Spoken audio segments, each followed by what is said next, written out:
So what we will do from today onwards is we will be starting with the thinkers. Guys, this is the most important chapter. There is no point in me telling you again and again. You might have already understood from my all discussions so far. Everything is actually connected to thinkers. So even though it's like one chapter which is given these five, six. Am I not audible? Can you just clarify, others? Audible or not? Guys, I'm audible to others. Maybe Simran, can you just log out and log in again? Yeah. Okay. So, guys, this is the most important point. Okay. So, like, even I can say around 60% of your paper one is actually directly from thinkers. Like, again, in my opinion, it is more than 60%. It's like even 80 to 85%. If you are good in thinkers, everything will be automatically done. Okay, like some topics, if you exclude like emergence of sociology, there is nothing to discuss about thinkers. Okay, but if you see the scope of subject, if you need to answer this question, if you have a very good idea about the thinkers, this is going to be a cakewalk for you. There is no need to separately prepare this one. Okay, similarly, sociology and common sense, if you need to answer this question, I'm just talking about the syllabus. This also you can easily answer with the use of the thinkers. Okay, so that much importance is what you need to. Again, if you look into the chapter 2, what is your first topic there? Sociology as science. Okay, so that is something which you can answer by using those things that we have discussed, like conditions of science, intersubject reliability, quantifiability, theoretical orientation, objectivity, and all those things we can use. But still, if you have good idea about thinkers, like what the initial thinkers did, like what Emile Durkheim did to make this discipline as a scientific discipline, once you come across Emile Durkheim, you will get to know more about that. Okay, with respect to science, also you will be able to answer. Then positivism. If you remember in that discussion of positivism, we have mainly discussed about Marx. To I told you Marx to an extent and pure Emile Durkheim. So again, non-positivism. When I discussed what we discussed about Max Weber, and I've told you in detail we will be doing here separately, and GH Mead also, right? So this is what interpretive sociology. If you guys have any doubt, interpretive sociology is Weber's approach. Interactionist approach is what? Mead's approach. Okay, so one is going for interpretive approach. Sociology is the interpretive understanding of social action. You guys already know in the scope of sociology. What is scope of sociology for Weber? It is social action. What you study? Interpretive understanding of social action, and thereby arriving at an explanation of cause and effect and everything. I'm going to discuss everything in Weber, but if you have any doubt, I've seen some of you are messaging me about this one. What is interpretive sociology? We have discussed it already, but I've told you I will be doing it in detail when it comes to Weber. It is interpretive approach, interactionist approach, and guys, we will be discussing about this theory of symbolic interactionism in Mead. Then we have discussed about phenomenology, ethnomethodology, etc. in non-positivism. Then we have, if you remember, I've discussed about Parson and Merton by saying that they have gone for an integrative approach. Okay, so don't confuse. This is interpretive sociology. It's all about interpretation. This is interactionist sociology. Now I'm talking about integrated approach, means micro, macro, positivism, non-positivism, scientific, humanistic, qualitative, quantitative, objective, subjective, and all these things are integrated. That approach is what you will see here. So whatever we have done so far in the first two chapters, this is what we have done.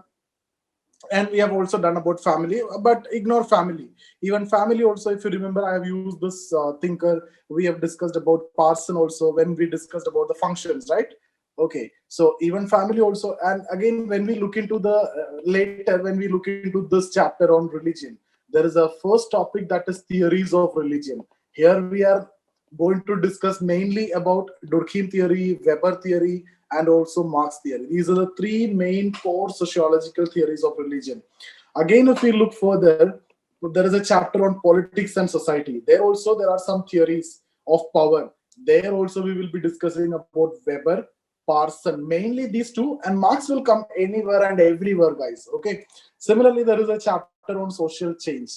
There also we will be discussing about Emile Durkheim, Max Weber, and Parson, Marx. Everywhere the theories are coming from all these thinkers. So, guys, trust me, this is going to be 85% of your syllabus, and you will realize that soon. And I'll promise you that you will be very strong in thinkers once we have done with these sessions. Okay, you don't want to worry about anything in thinkers.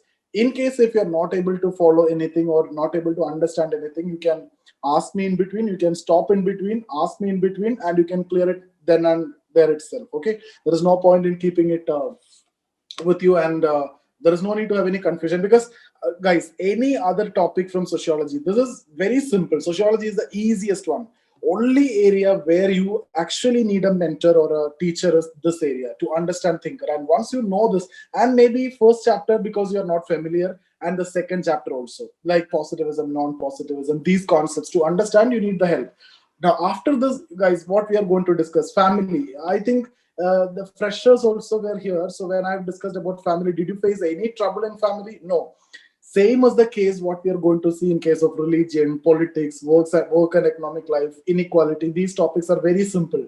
But this is the area where you need my help, and you can, guys, another 20 days I'll be spending, because this is the area where I also spend maximum time. Okay, like family, if you see, we have done in 3 days or 4 days, right? First chapter also like that we have proceeded, but that's not the way. Here each and every thinker we will be spending 2-3 days. For example, in Marx we have 4 theories, we will be discussing this in 4 days. Emile Durkheim, there are 4 theories, we will spend another 4 days. Weber also another 3 days. Similarly, we will be spending enough and more time for the thinkers, so that things will be very clear to all of you. And I don't want you to face any problem with respect to thinkers, because once you're strong in this, then trust me, guys, there is nothing that you need to worry about sociology. Everything, every answer you can write from your side automatically. Guys, if they're asking about family, if you're strong in this part, you can talk about Emile Durkheim perspective. You can also talk about Marx perspective, right? Now, once we discuss about Marx and Durkheim, you will be in a position to connect it. What all things we have discussed as function, from where we have taken function.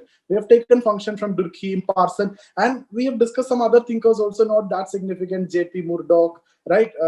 Fletcher and Ogborn, Nimkov, etc. But that's something you can, you need to mug it up. I've told you at that time itself, mug it up, and end of it. That chapter, that particular topic, if it is asked, use it. Otherwise, forget it.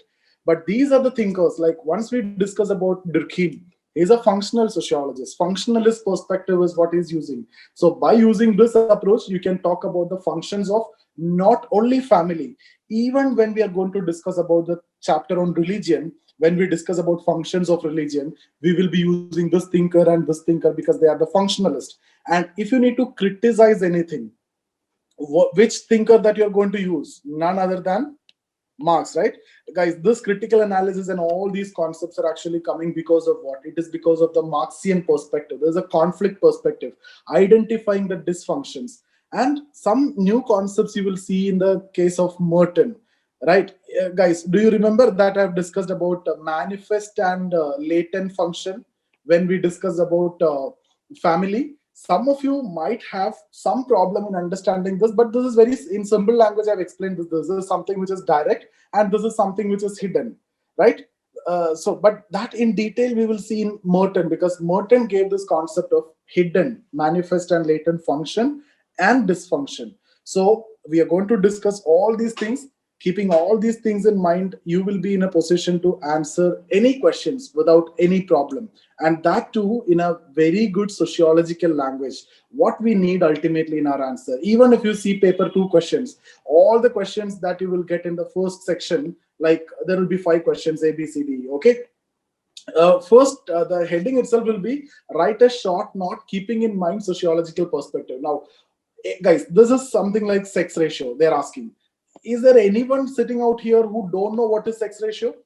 No, right? Then why are you attending the session? If they're asking about sex ratio and you know that sex ratio, or you can see previous year just like this only, NREGA, MG what is the point in asking this question? Just a short note. Do you think anybody will not be able to, if you're preparing for civil service, if you're at least prepared some, 1 week, you will come to know what is this, right? There is no need to ask this, right? But then again, in sociology, where you need to be an expert, why they're asking this? The point is, the main idea is sociological perspective. So how we are going to analyze it by using functional perspective, by incorporating the things that you are going to learn from Durkheim, and by using its dysfunctions or the Marxian perspective, or the other side, the critical analysis, by using Marxian perspective. This is what we are talking about, the perspectives. Okay, keeping in mind these perspectives, we will be in a position to write the answer. And the kind of answers that you are going to write, that will be totally different than any GS student who's going to write about this in analogy, even if this is asked as an essay. Or guys, violence against women. Okay, do you think anybody will face any problem in answering this? For example, this is asked in an essay. Even this year also you have seen this question, right? Patriarchy ultimately lead to violence against women. The reason for violence against women is patriarchy. So if the question is about patriarchy this year, which was asked in essay, obviously you will come to know, you will be writing about violence, because that is very much essential. This patriarchy is manifested in terms of violence, right? So people will write violence and everything, but what we do mainly is we will divide this into two, right? Manifest and latent. Guys, as of now we haven't discussed in depth of it, but since we discussed about family and I've given a glimpse of what is manifest and latent, then you might be in a position to appreciate it by this time. This is something which we are going to learn under Merton. Again, manifest means something which is direct. Guys, what we will do again, we will divide this into within family and wider society. Here also latent, within family, and wider society. Now, if you are going in this way, this itself is enough for you to write a 4-paragraph essay. Then other things we can, like the measures taken by government and other NGOs and various other bodies, we can discuss women movements, everything we will discuss. But this itself is going to give you 4 different good paragraphs. Somebody who's not a sociologist will simply write some violence like domestic violence, sexual harassment at workplace, etc. But what we are doing, we are dividing it, right? So here we will talk about this dowry harassment, etc., which is happening within family, direct, manifest, or the marital rape, all these things. Wider society, this is actual act of aggression, right? The sexual harassment and everything we will write here. Latent means hidden. What we can do here, discrimination that the female facing in home as a sister or as a daughter or even as a widow or even as a wife. Okay, discrimination. Society, like all these indecent representation and all, it affects the morale of other women, and that is a kind of latent violence, hidden violence, right? Not direct act of aggression, but it is a violence. How can we answer this? Once we are learning sociology and once we are getting that perspective, you will be in a position to answer the questions in this way. And trust me guys, you will thank yourself towards the end for opting sociology as your optional, because that's the kind of knowledge and the perspective and insight that you're going to get once you learn these thinkers. Okay, so different perspective, different viewpoints, that will enrich your views also, and your common sense also will automatically improve. The way you start thinking something now onwards, and what would you have done before, will be totally different. Now when you go for the interview, you'll be a totally different person. When you're going for the mains also, you'll be a totally different person. But guys, ultimately what you need to do here, you need to clear the prelims. That's the most important part. If you need to write an answer or you need to go for the interview, prelims is very important. Okay, having said that, we will be starting with the thinkers. What I'll do is I'll give you broad orientation of the thinkers, and formally we will start with the first thinker, that is Karl Marx, tomorrow. But I want you to be very confident in this area, because this is my strong area, thinkers. Any question which is coming from anywhere, there is no point. The way you can manipulate and the way you can write, it's unlimited if you understood it in a better way. They're not going to ask you direct question. But in this year, if you have seen, questions are direct. And how many questions you got from thinkers? I hope you might have seen that question paper discussion that I've done. Okay, and the previous batch students were attending that session, and they know if you get that question paper, you will not struggle with any of the question. And that's the kind of paper that they have given this year. And if you're strong in thinkers, automatically you will be strong in sociology. So we'll start with thinkers. Marx, first thinker. We don't want to go with this one here. I just want to tell you formally, this is a lifespan. Productive year means the years in which he is writing. out of which the most productive or most active period is this. Okay. And then Emile Durkheim, so he is a German sociologist, and Emile Durkheim, French sociologist, so positivist, right? French intellectuals, Auguste Comte, Saint Simon, and following them, Emile Durkheim. Okay, so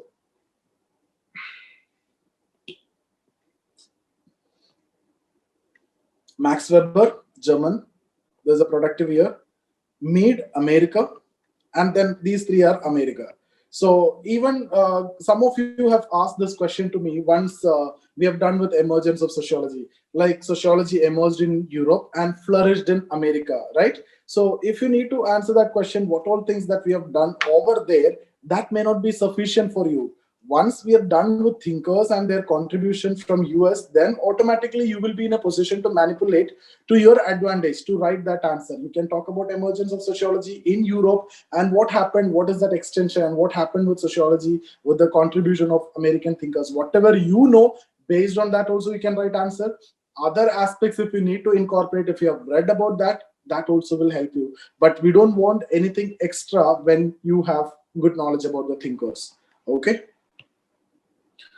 So let's look into this socio-economic political conditions. Guys, here what I'm going to do is I'm going to discuss about all the thinkers, their economic conditions, but in detail we will be discussing when we discuss about particular thinkers. But here, one-liner for all the thinkers, just to give you an overview of or the glimpse of what we are going to do in the coming session. So early thinkers, Marx, Weber, and Durkheim formulated their thoughts in the context of socio-economic and political chaos in European society. You know that we have discussed that when we discuss about emergence of sociology. Europe was witnessing a drastic transformation due to industrialization and democratization in particular. Okay, so we have discussed about emergence of industries and industrialization, and the process of industrialization was not that smooth. It came to be associated with large number of social problem and everything. Democratization also we have discussed, right? And I've told you the process, the change was not gradual. It's like in societies like England it was gradual, but in societies like France it was preceded by a revolution, so that created uncertainties and chaos. So this is like particular cases, and what is that? General modernization in general, because all these are happening during that age of enlightenment, renaissance period. Okay, these thinkers attempted to address the problem of social order faced by the different countries of Europe. Although these thinkers wrought in the similar context, their response to the situations were different in terms of the use of different perspectives, methods, and subject matter. Guys, the different perspectives, what is that? For example, Emile Durkheim, which perspective? Functional perspective. Even if you don't know about this, we will be discussing, because that is what we are going to do in thinkers. So far, what we have done, we have just discussed the first two chapters and family. There, somewhat, in family, we have discussed about some functions, right? So you have some knowledge about that. Otherwise, if you talk about Marx, conflict perspective. In family itself, we have discussed about dysfunctions. Do you remember the dysfunction that we have discussed? Many thinkers have discussed, and I've told you Marxian perspective, family is a status quo, right? Not promoting change, not preparing the family members for a revolution, making a passive, obedient person, right? You are not revolting and you are ready to get exploited by the capitalist. Subject matter, guys, we have discussed about Emile Durkheim. What is the subject matter? Social facts. This is a theory that we are going to learn. And Max Weber, what is the subject matter? Social action. This is another theory that we are going to learn. Okay. Mead, an American socio-psychologist, intended to develop a science of society which could solve the problems, social problems. American society during the first half of 20th century was in a state of, was an emerging welfare state. The solution to social problems was one of the most important challenges before the welfare state. Yes. Talcott Parsons and Merton, okay? Not comma, but Parsons. Parson and Merton, writing in 1940s, had an entirely different context. Colonialism was a thing of past. Now, colonialism is over. Welfare state was established in number of countries. International institutions are emerging. I don't think that I need to explain all these things, right? Like UN and all these GATT and everything is coming, IMF, World Bank, okay? People started challenging the supremacy of West. Colonialism is over, right? Imperialism, that concepts are getting over. Both were concerned about maintenance of social order and developing guides to planning and more humanistic approach towards understanding the society. Okay. In general, Marx, Weber, Durkheim, Mead are called as modern sociologists, whereas Parson, Merton were known as later sociologists or even sometimes contemporary sociologists. Out of this, Marx never called himself a sociologist. Guys, Marx is not a, even no, Auguste Comte is the founding father. What do you mean by August? I am expecting that you mean to say Auguste Comte. Auguste Comte is a founding father, early sociologist. Okay, that they are early sociologists. Comte, Simon, Spencer, etc. These people are modern sociologists. They have taken sociology to somewhat better level, especially Weber and Durkheim. Marx is not a sociologist actually. Marx is more of a philosopher or a political scientist. But we have taken him as a sociologist because of his concern towards society. And guys, that is what we are going to understand in detail. You will see after attending Marx session, you will try to the way you are seeing Marx and the kind of understanding that you are going to develop will be entirely different. You will start respecting Marx. Okay, so Mead preferred to call himself as a socio-psychologist. So Mead is a socio-psychologist. Out of this, actually, these two are pure sociologists. So they are modern sociologists, and they are also known as fathers of modern sociology, Weber and Durkheim. Guys, please don't edit here. Okay. Out of this, Marx never called. Okay. Now the perspectives. What is a perspective, guys? Marx is using a conflict perspective. Weber, interpretive sociology. Durkheim, functional perspective. Mead, interactionist. Parson and Merton, integrated approach. Micro, macro, scientific humanist, right? All the perspectives have incorporated. Guys, please don't write in this. Don't do that, okay? Perspectives. Different thinkers approach the subject matter of sociology from different viewpoints. Due to this, even if they are writing in the similar context, contrasting theory and often contradictory were developed. Right? All these people are writing on the similar context. Right? I've told you Weber, Marx, and Durkheim almost in the similar context. Then why the contrasting theory? Even when we discuss about family, what I've told you, Emile Durkheim consider it as something which is very functional. Parson also, but Parson is writing later. But Emile Durkheim, on the other hand, what Marx is saying, it is a status quoist, right? It is sending the passive workers which is required for the capitalist system. Education, when Durkheim consider in a functional way, Marx says it is creating mere labors. The capitalists need labor. The system is designed in such a way that it will create labors. Religion, for Durkheim, it is integrating, but for Marx, religion act as the opium of masses. Both are talking about same items, same social institutions or whatever exist in society.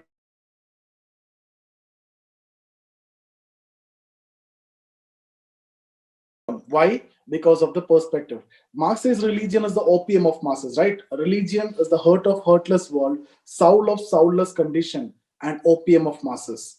Why? Because in the capitalist exploitative system, it is the religion which send the workers to the capitalist system to get exploited, because religion give a fake and false promise that you suffer maximum in this world, and what will happen? You will get heaven in the next world. So if you're a worker and you're suffering here, you will get heaven. The capitalist who enjoy here will get hell, right? So you are ready to be a worker and you are ready to get exploited, and you are not only ready to get exploited, you are ready to get exploited each and every time and more exploitation. Okay, so that is, in fact, religion is created by the capitalist. I'll discuss this in detail, guys. You will understand the kind of understanding that you're going to make about religion in both ways, whether it is Marx or Durkheim. Then your way of thinking about religion itself will go. I don't think that you will even pray to God even before the exam also. Once we understood what exactly religion that these thinkers, not only Marx, even Durkheim also. Okay. Durkheim carried forward a functional perspective initiated by Comte and Spencer. Later on, Parson Merton gave important contribution to the development of functionalism. We will discuss Parson, how he took functionalism to its logical conclusion. Merton introduced and added some new elements to functionalism, and his approach is what we call as neo-functional approach. We will discuss all these guys, don't worry about that. Marx introduced a conflict perspective as an entirely new and radical approach towards understanding of society. Under the influence of Darwin's theory of biological evolution, the initial sociologists frequently use the evolutionary perspective. For example, when we discuss about Karl Marx, the first theory that we are going to discuss is historical materialism. In fact, in all his theory, whether it is historical materialism or mode of production or class struggle, every theory is based on this evolutionary approach. Different modes of production, different societies he's discussing, which is based on different levels of development. There he is using evolutionary perspective. Similarly, when we discuss about Durkheim also, he is using this evolutionary perspective. Guys, do you remember when we discussed about intellectual background in the context of emergence of sociology? I have briefly discussed about this. Darwin's theory of biological evolution also gave that initial perspective to sociology. Okay, you will be studying that in detail. If something is common between Marx and Durkheim, what is that approach? This approach, evolutionary perspective, and both are giving importance to society. Why both are different? Because of perspective. One only dysfunction, the other only functions. Okay. Both Marx and Durkheim framed the evolutionary theory of society. Guys, even if you are attending this session, still if you need to attend thinkers again in the next batch also you attend, as long as and till the time you are getting strong and you are getting that confidence, either you watch the video or if you need to attend the live sessions, you attend the live sessions also. Because anyway, whenever I take thinkers, I'll update you in the group. Okay, so some of the students who are attending this session might be also attending from the previous batch, because once you listen to me directly rather than reading the textbook, things will be very clear. Not in this session it is required, but once we start the theories. Okay, Max Weber introduced interpretive sociology, interpretive perspective using a micro approach. He emphasized on studying the internal meanings, motives, values held by the individual. Mead laid the foundation of understanding society in terms of interaction between people. This perspective later on came to be known as symbolic interactionism. I'm not wasting time in discussing this now because you will not understand also. What we will do when we discuss about Weber, we'll make it clear. Mead also will make it clear. Apart from this, Marx and Durkheim were macro sociologists, whereas Mead and Weber are micro sociologists. Macro means we are stressing on what? Society, right? So this is what mainly positivist approach will follow. Weber and Mead, we know micro because they are towards non-positivism. So they focus on the meanings, emotions, etc. Parson Merton, they integrated. Okay. So guys, I'm expecting that these things are clear to all of you. Methods. There is no point in doing it here because we are going to discuss about Weber. So when we discuss about Weber, each and every theory you will see different methods. For example, ideal types. I think they have asked this year. Ideal types, Verstehen, causal pluralism or causal probabilism, comparative analysis. Okay, these are methods which is given by Weber. Similarly, Durkheim also gave methods like multivariate analysis, indirect experiment, okay, statistical techniques. All these as well we are going to see. The establishment of society as a scientific discipline and search for specific methods can be seen in the writings of all thinkers. Weber and Durkheim framed specific methods to be used in sociology. Guys, we will be discussing, and I don't want you to mug up what all things I've discussed so far. This is just to give you what we are going to discuss in the coming session. Nothing was important from this. Just have an idea, understand it, and leave it, okay? No need to even read this also, no problem. Marx also developed methods for studying the society, which later on became the part of sociological method. Merton developed the functional paradigm. This can be a separate question for you guys. There are 9 steps in this. I will be discussing in detail about this. But Parson was more involved with abstract theorization without practically using specific methods. So Parson was not using any methods, and this is actually one of the criticism also. Mead used quantitative methods similar to natural science for developing theory of self. views about individual and society. So it's like this only, guys. When we discuss about macro sociologists, they give importance to society. So importance to society. When we discuss about micro, importance to individual. So that's about their views on individual and society. So for example, who are macro sociologists? So far we discussed web macro, right? That is Marx and Durkheim. So they will give importance to society. Micro, who are they? Mead and Weber. They give importance to individual.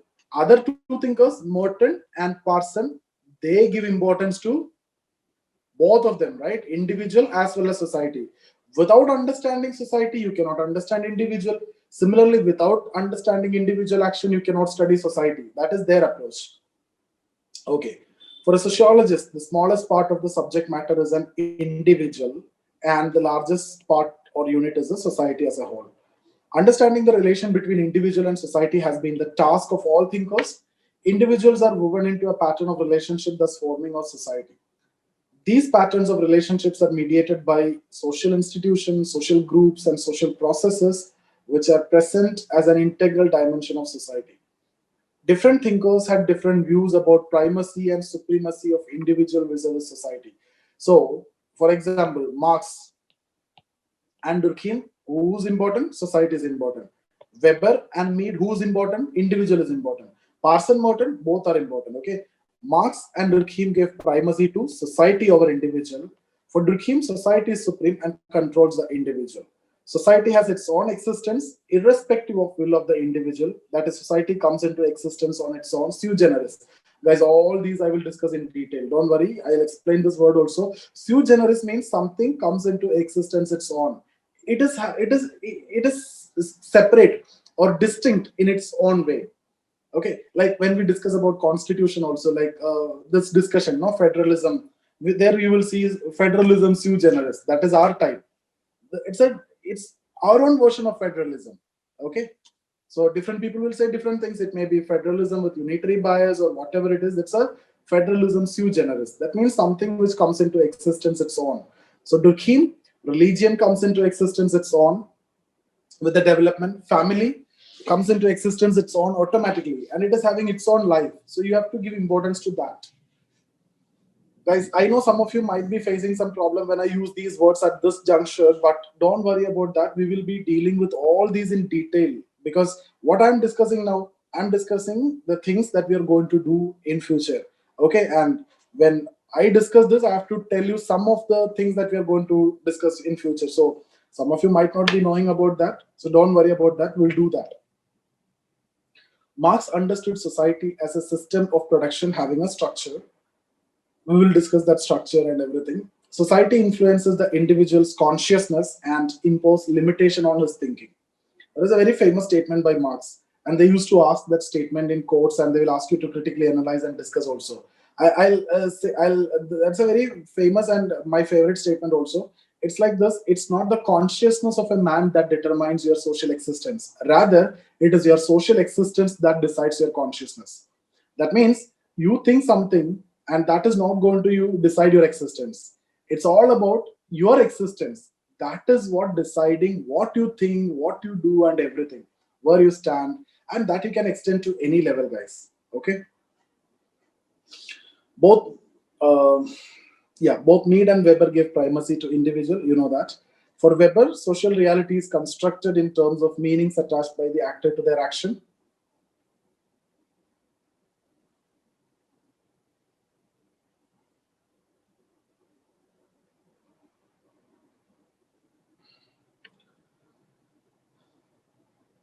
Mead understood the realities of society in terms of interaction, the symbolic interactionism taking place between the individual.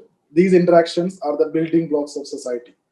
And this interaction can be through gestures, it can be verbal gesture. What we are doing now, it is verbal gesture. It can be non-verbal gesture also, like in terms of actions. Okay, so we will do that. Parsons and Morton developed an integrated approach by synthesizing the earlier viewpoints.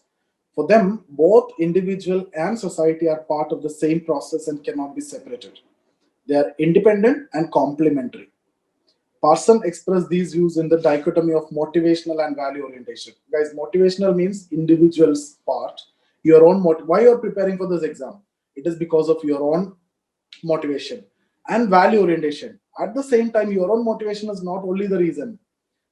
The influence of society is also there. That is what you mean by value orientation. When we discuss about Parson, you will understand, because I used to draw this diagram and I used to explain that, like, this is what, like, you as an actor, you are supposed to, you need to become an IAS officer or IPS officer, right? That means you have a goal. Actors are always goal seeking. We always have goal.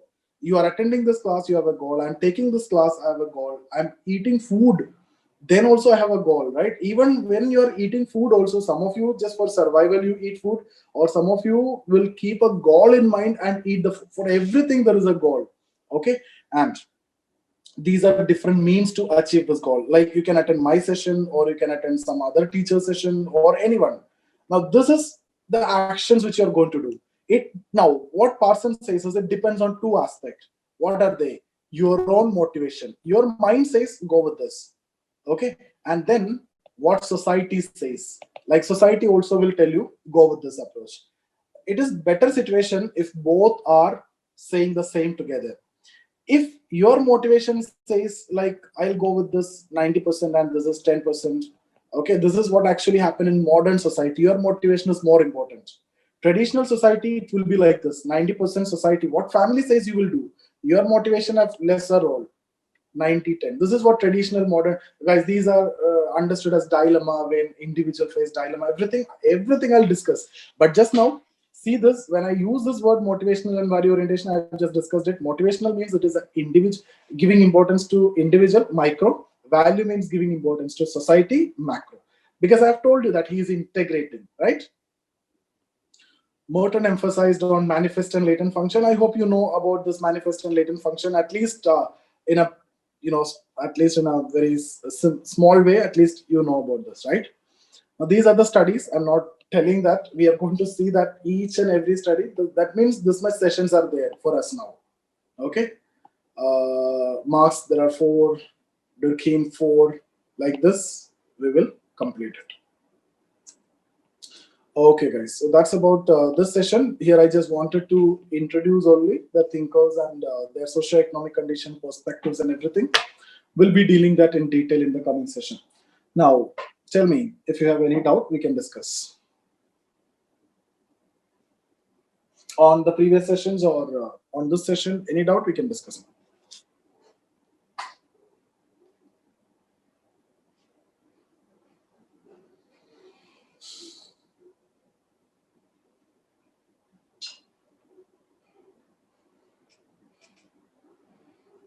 So guys, get ready for the thinkers and do this part very well.